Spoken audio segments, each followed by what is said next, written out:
Esasın dedi. Es. Baba şey. Oh. Hani baba çal.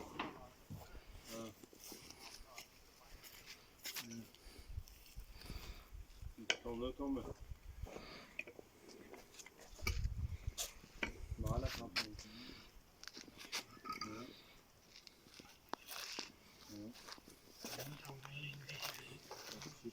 Kaçtı için şişsi.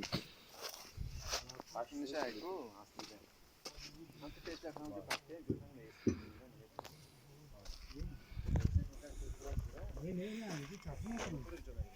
Armasıyla bir coş mu girer? Ne coş mu bir farklı.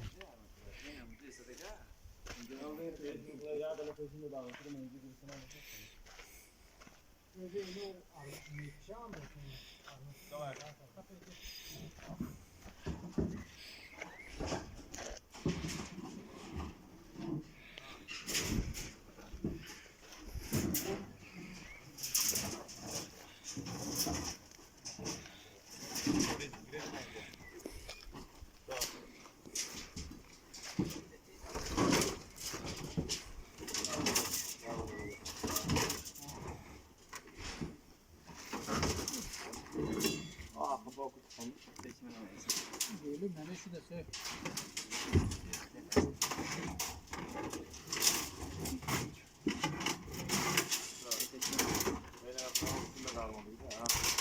Hadi bir barzo.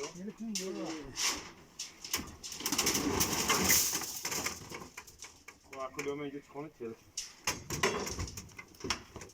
Ya, dur. Şey var. Akıl tele.